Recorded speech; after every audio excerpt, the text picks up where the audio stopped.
I was in handcuffs, put in the back of the car, and it was about to get taken down, I guess, to 201 for stealing my mom's car. This is a journey. Let me take you on a journey. There will still be the journey. The journey. New sheriff in town, and his name is the journey. Journey. This thing is bigger than Nino Brown. This is The journey. The journey. What is it that moved you? The journey. The journey. The journey. The journey. Welcome back to another episode of The Journey. I'm your host, Larry Robinson, and today we have a true Memphis icon.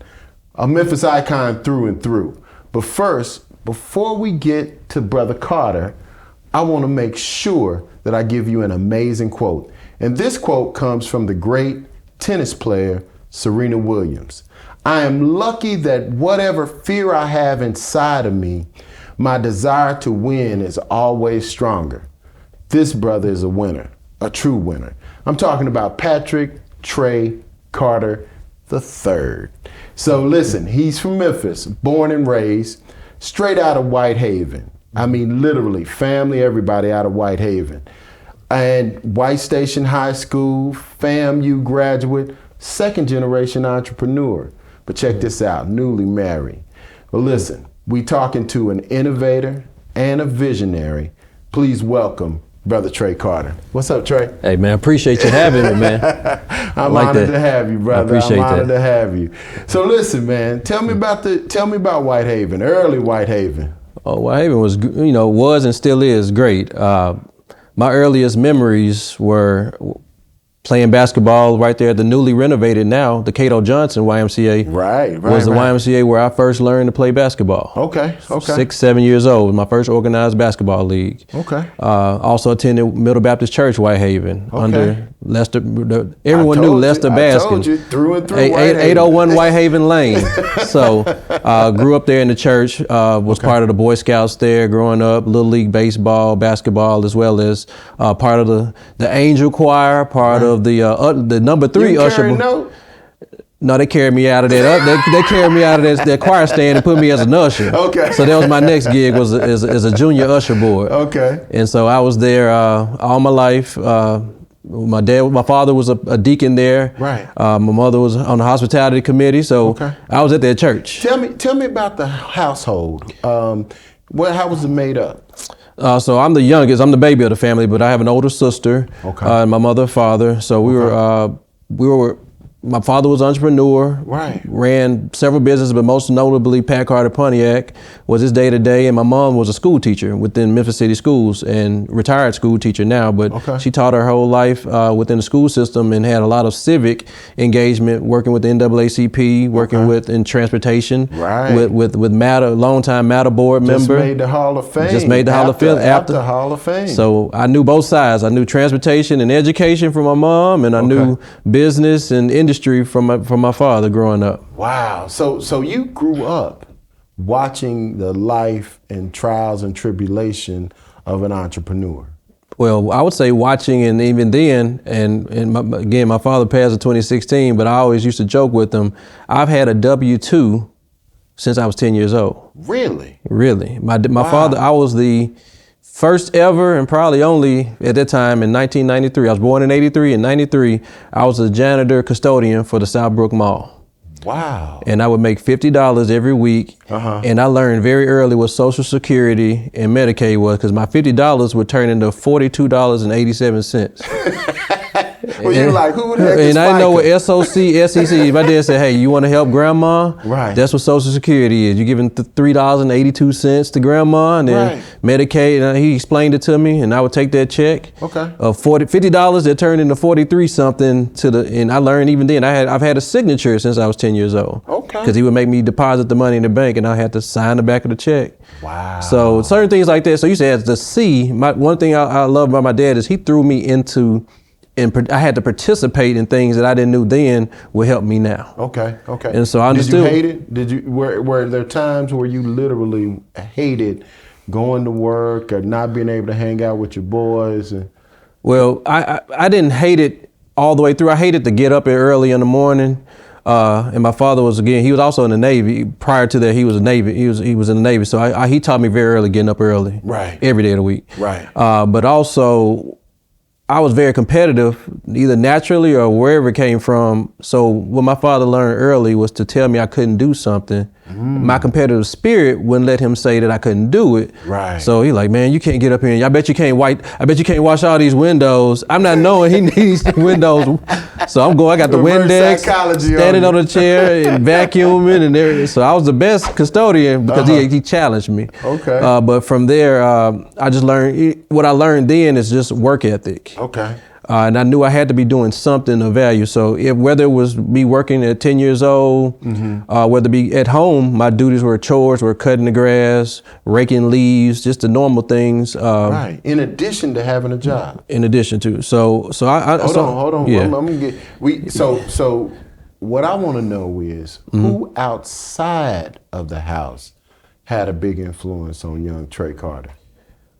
Well, one of the things at that time, I remember Michael Jordan and Michael Jackson. Okay. Both. I remember that both had, where at that time Michael Jordan Come Fly With Me was a tape that came out. I watched it till it broke, till the tape broke. But he told his story though. Right, He right. didn't make the basketball team in high school. Right. At least initially. Right. And turned into Michael Jordan. So he let me. So I learned then just through Michael Jordan telling me I didn't make it. Okay. But keep working at it. Well, and, how did Michael Jackson? Did you could dance a little bit? At least tried to moonwalk all that time. But one thing about Michael Jackson though, again, he was one of the younger ones in the family, and me being the baby, a lot of his older brothers and sisters probably took some of the when they were the older Jacksons, Right. but they just knew he had there was something about him that just stood out amongst everybody. So there's just something I just said I want to be able to stand out and be the greatest and be the king of whatever it is I am. He was the king of pop. Michael Jordan was the king of basketball. So you're the king. So I got to figure out what I can do. Training and distribution. Yeah. So,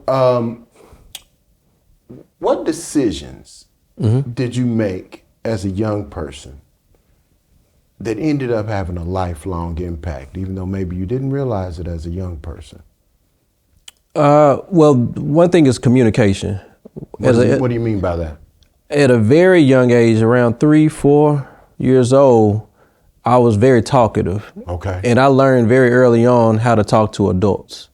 So some of my first friends were the adults in the neighborhood that I would, mom would send me down the street to go pick up. Back then, you could borrow a cup of sugar from your neighbor. But I go down there and stay a while because I'm still talking to Mr. Rogers. I'm still talking to Mr. Pearson or Mr. Ash across the street. So she's calling back. Is Trey still over there? Yeah, we just sitting over here talking, and then I come back. What took you so long? I'm talking to my friend, Mr. And so I just learned initially how to just talk to adults, how to communicate well. Because when I got a little bit older, maybe at 8, 9, 10, I was already in business for myself. Okay. Again, one of the things about working at the Southbrook Mall as the custodian, my father ran the mall. Right. So he was my boss. Right. And so one of the things he made me understand early is I had to go replenish everything I used out of my own money. Right. So when the trash bags got low, when everything, so I had to learn money quickly. I also had to learn to communicate with him because I told him, Dad, I don't think this is fair, and state my case. Right. And so he started to then pay for all the newer items I needed, but it took negotiation. Right. And I appreciate them for that because at a very young age, I understood the value of money, I understood the value of communication, and how to negotiate. When did you know you was gonna be okay? When did you know you could do this thing called life? That happened I lived in London for a summer. Really? Yes, and I had an internship while in college. I had an internship, and while their internship programs are a lot different than the United States. Right. Whereas I had to live there while I was interning. They didn't provide housing. They didn't provide anything other than technically a paycheck. Right. And so I had to go around the city of London, find a place to live. And I came across some racism. I came across some people who just didn't want me around. And I had to find a place to live. So unfortunately, I had a weekend where I actually was homeless in London. Wow. And this was where you couldn't call mom and dad to say, put me up somewhere. Right. So I had my suitcase and backpack, and I was actually living up under my desk at work. No one knew it, but I was living for that weekend because I couldn't have a place to stay till the following Monday. Right. And so I said, if I can make it through this, you can make it across the pond, I can make it anyway. And I survived it. Everything was fine. And I don't even think I even told my parents about it. I said, let me just see if I can figure this out. Right. And from then, I just said, if I can figure this out, I can figure out anything. All right, this is the last question of this segment. Sure. When did you realize, and I know you got a pretty strong, solid pops, but when did you realize you were a black man? Hold on for a real quick second. Look, this is The Journey on the Kazukian Network. When we come back, Brother Trey gonna figure out and tell us when he realized he was a brother. Listen, stay right there. The Journey on Kazukian. This is a journey. Let me take you on a journey. Success in life is not a straight line. There are twists and turns in everyone's life, and the more you know about their story, the more you'll understand the process. Kazukian Media Group proudly presents The Journey, a show that features successful black men in Memphis telling their stories of their lives and the ups and downs they've encountered on their ultimate road to success. We believe The Journey will encourage young men and help them see that life is a journey. Watch The Journey, hosted by me, Larry Robinson. Brought to you by the Kazukian Media Group in partnership with the Delta Boulay.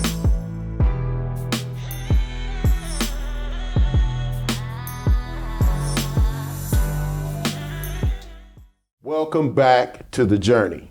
I'm your host, Larry Robinson, and we have Brother Patrick Trey Carter as our guest today. Now, before we left, we asked him a real powerful question, but before you answer that question, what's your superpower, Trey? What's that thing you do better than anybody else you know? I mean, many people I think would say outwork someone, but it's not about the work. I would say my superpower would be understanding others and having the ability when it comes to relationships, how to build true, authentic relationships. And by doing so, because that's really the currency I live off of. Okay. I remember when we first met it's probably about 15 years ago. Right. But I think from that relationship, we still had a conversation throughout that whole time frame, which now has led to us sitting across from each other. But within those relationships, there's a lot more than just business and industry. There's a lot more than just economics. What do you mean by relationship? We talking to a lot of young people. So if a person was to ask you, a young person was to ask you, what do you mean relationship? Well, relationships, in my view, is the ability to interact with someone over a period of time, and you all have the ability to help one another in any way that person might have a strength. Right. A good example is in the business I'm in, highly regulated industry, being in vocational and higher education. Right. But one of the items you need to become approved by your state entity is you have to have a letter from either a judge or from a pastor. Wow. Because they want to make sure you are of a certain standard. Right. Anyone can't just get into it. But I had a judge and a pastor I could reach out to that I had a relationship with. Okay. Again, so they had nothing, I couldn't pay for that. Right. But those relationships allow for someone to feel and understand me enough to say, hey, I'm fine with being given a character letter on your behalf using the leverage they had and the pulpit they had. And so those were relationships. Right. Being able to make a phone call and something be helped, even if it's not directly for you, just being able to have that ability to make a phone call, and people always say, will they answer for you? Right. A lot of people got a lot of names and numbers in their phone, but will that person pick up or do something, whether it be for you or for others?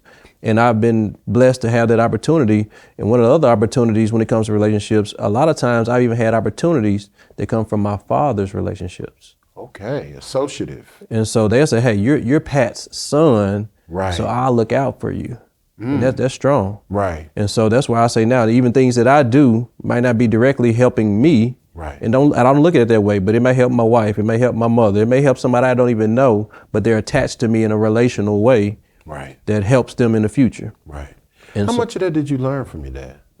all of it. Okay. My dad would take me with him whenever he went to board meetings, to the office. So sometimes it wasn't Your necessarily. dad had you sitting in board meetings? I remember spinning in a chair, and I think back to who that guy was. I remember Kemmons Wilson was my father's mentor.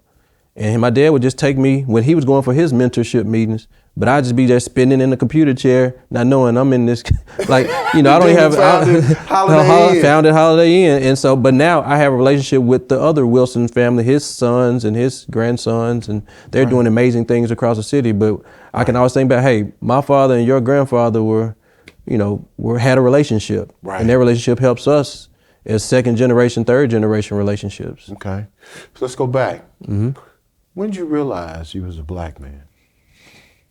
One that sticks out, I've had several instances, but one that sticks out was here in Memphis. And one day, as a 16-year-old, I got my driver's license at 16. Right. And at this point in time, I was driving my mother's car, who drove, at that time, a new Lexus.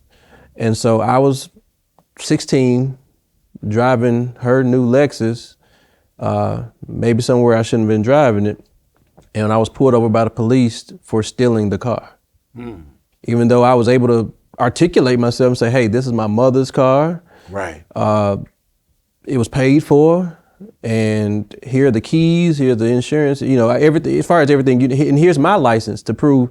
You might not see my name on the ownership of it, but the last name should match, and it should.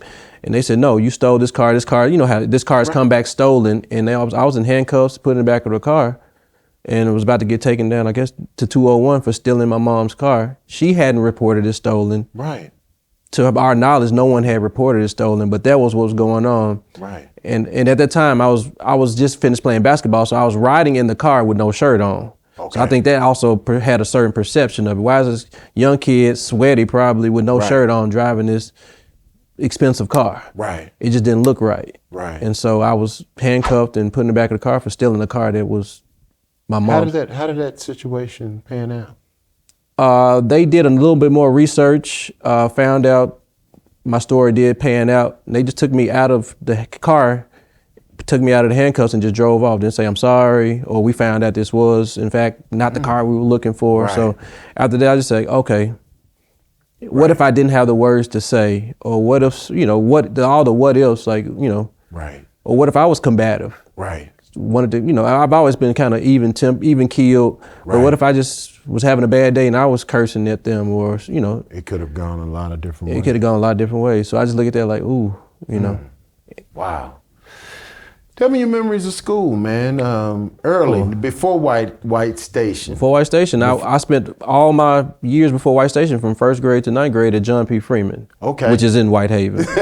And so that was a very family-oriented school. Okay. The people who I made friends with there are like family today. Right. And many of those who've grown to do great things in the city have come out of John P. Freeman. That was a school that really was an optional school, which around the country it's similar. They say magnet school, but it was a very high achieving school. Right. A lot of city leadership's children went to their school, so I made a lot of friends there. People who were mayors and doctors and lawyers, and very solid foundation of people I met while there. And I actually still am involved with John P. Freeman because they are still a very high achieving school, and they're doing quite a few things in the city with their teachers and winning Teacher of the Year and things. So my years at John P. Freeman were great. I still talk to many of the people I graduated with from John P. Freeman even before high school, and we still stay in touch. Wow. Okay. So you went to White Station. White Station High School. So you left Whitehaven to go all the way across town. Yes. And if Whitehaven is anything like now, like it is now, I'm imagining it was a heavy African American. Oh yes, it was the school. Everyone else around me went to either Whitehaven or Fairleigh. Right. And I just I was very good on the academic side, but also very fond of athletics. And so I played basketball at White Station. However, I also wanted to make sure I had the books. Right. And so one of the things we just saw that White Station prepared, at least statistically, the data showed that prepares you better for higher education.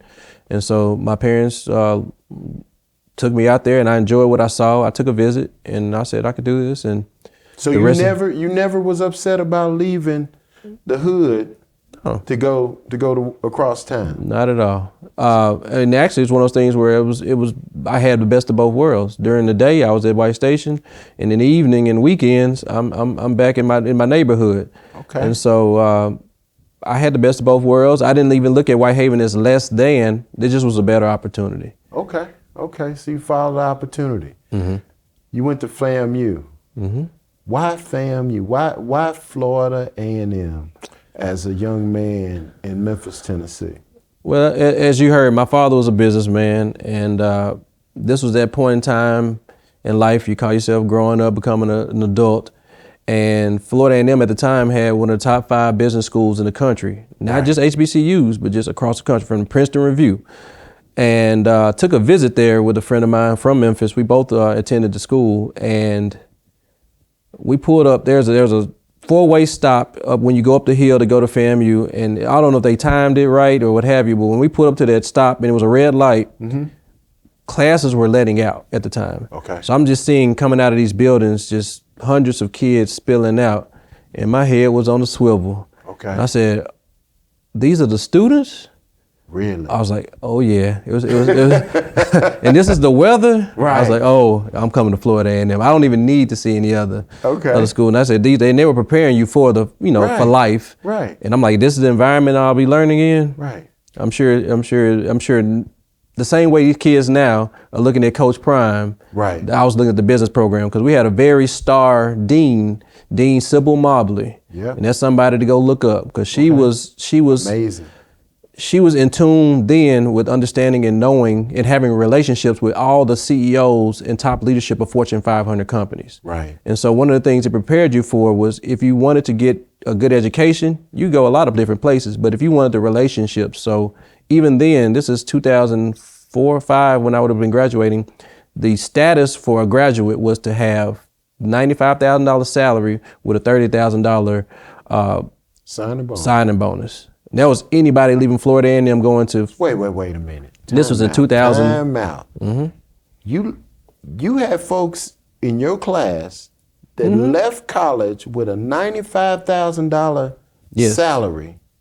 It was and a given. $30,000 signing bonus. And had Fortune 500 companies pretty much recruiting you before you got out of school. So you knew where you wanted to go, whether it be Procter & Gamble, whether it be all your Wall Street companies, Dell Computers, even FedEx was a part of that. Right. FedEx was a heavy recruiter. International Paper is a heavy recruiter at Florida A&M. So we were seeing that before we were leaving college. We knew where we could go if we chose that path. Right. I just happened to be blessed to have the opportunity. I knew I was going back home to the family business. I wanted to ask you that. How did you turn down, first you went to London, an internship, and I'm sure you had other internships. Correct. What made you come back home to Memphis when you could have been in anywhere? New York, Chicago. I had an opportunity even in Miami with FedEx. Okay. If I had taken it, I would have been over the South American market. Wow. Well, not over it, but in that market. Right. And so I just said one of those things that I was very keen on was ownership. Right. I could do well at a lot of different companies, but would I really be running the show? Right. And so I just said what my father would offer me as well as what Memphis would offer me, as far as I saw then the city had, some needs and there was I considered it a clean slate to come in and make an imprint versus all these other cities that were, as you mentioned, Chicago's, Atlanta's, DC, Miami. These were highly established cities. Right. And to get in, as they would say, it would be a lot of doors probably closed that I would have to knock on. Whereas I knew in Memphis, I could at least, if I did the right thing and worked hard, it may be a little bit easier to meet and greet those who are in leadership and to make a mark on the community versus any of these other cities. Now, I told you guys he was an innovator and a visionary. So what I want to understand is you said need and you're an entrepreneur. You're just an entrepreneur mindset. Correct. Help me understand where need has a nexus with entrepreneurship. Well, when it comes directly for what I do now, which is Olympic Career Training Institute, that was actually an idea that came from the work I did with my father, who had a staffing firm, which was Olympic Staffing. Right. And my day-to-day with him was to provide companies that we had contracts with talent in different spaces, where they needed forklift operators, where they need maintenance techs, where they need people to handle shipping and receiving, et cetera. Because Memphis is a distribution hub, and a lot of these companies need those types of individuals. Right. Well, we were finding that we could go get a contract that was pretty easy. Right. But to fulfill the contract was very tough. Okay. And there was a drain on skilled talent within the Memphis market. Right. And so we would get a lot of people who wanted jobs, but they didn't have the skill set to go to the companies we had contracts with, where I said, Dad, if you give me this business, I'm probably gonna run us out of business because I can get the contract, but I can't fulfill it. Right. So I said, if there was a way for some place, entity to train the individuals and they can come right back and go to work, Right. that would be a blessing. So I actually had meetings with Southwest Community College and some other vocational schools, and they just had no interest in doing the training that was needed for our contracts. Right. So I said, Dad, this might be a key opportunity to jump into the, because we know that there's a need. Right. We get the phone is ringing all day, every day. So from there is the process of becoming an accredited, licensed, in this case, Tennessee approved higher education entity. And so it took about a year to get all that approved and done in a space. And we've been open since 2010. So now it's been 13 years of providing vocational training in logistics, distribution, and transportation. So you identified a need that was going to help a lot of different people. Yep. And that help the listener or the viewer understand the importance of identifying that need and then fulfilling that need. So identifying it usually comes from the problem. A lot of people are very good at identifying problems, and what they don't realize, to an entrepreneurial mind or ear, we're hearing, how can we create a solution? Because every problem needs a solution. Right. And so when I was having that problem, I was pretty much talking to myself at that time, like, what's going on? We can't find enough. We need 20 people to be able to go out here. We only got 3, 4. So I just said, that means if I have a need for 20 people to go to this company that can drive forklifts and I only have 3, that means I need 17. But then I flipped it. I said, well, what if I were to train 17 people? Then that's a good market. That's good. So I said, okay, I have a built-in need already. And if I can fulfill that need with the training side, I think there's a good business opportunity. So from there, my dad gave me the leverage to leave the company, create the school itself, and I spread my wings. And we've been thankfully going on for 13 years, and we've helped over 20,000 students since 2010. 20,000 students. You've helped over 20,000 people find a new lease on life, in a sense. Correct. And we've provided training in Memphis. We've provided training in Tennessee, Arkansas, Mississippi, as well as Nevada, Texas, and Florida. So this is a need that ended up being nationwide, in a sense. A lot of your larger markets, there's a need for skilled employment for different industries. And mostly, specifically where we are, is logistics and distribution. So Memphis is the #1 hub for distribution for the country. So granted, it made sense here, but when you start looking at the companies such as Amazon, who have taken off, and then your other larger companies, they have locations all across the country. And they need people to do the same thing they're doing here in Memphis in 20 different markets across the country. So we've made partnerships and relationships. We go back to those relationships where they say, hey, we like what you're doing here in Memphis. Can you do it over here in Nevada? Can you do it in California? Can you do it in Texas? And as my dad would say yes and figure it out. And so with that, we actually been open 1 month now in Las Vegas, Nevada. Okay. All right. Going back, we're going to take you back to Whitehaven. You walking into that house that you was raised in, and you see a young dude. Oh, wait a minute. That's young Trey Carter. What would you say to that kid today?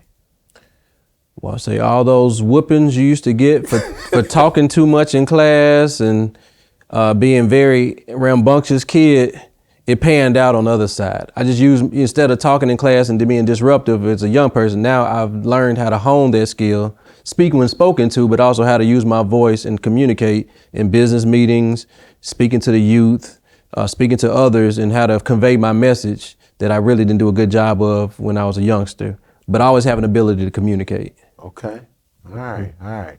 Now listen, I want you to say in that camera right there, you're going to be talking to young boys, young men, and I want you to leave them with a Carterism, a Trey Carterism, if you will, something they can take with them from this conversation that we've had.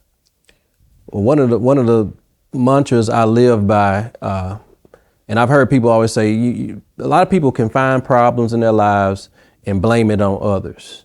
However, I like the mantra of, if you don't like your situation, change it. And that takes some inner fortitude to figure out what it is you need to do. But there are a lot of resources out here today. There's more information out here than ever before. So if there's an issue that you have going on, I believe there's an opportunity, whether it be you finding the information online, or again, as I talk about making communication and relationships, someone will be willing to work with you and help you make your situation a little bit better than it was. Once again, we bringing them to you.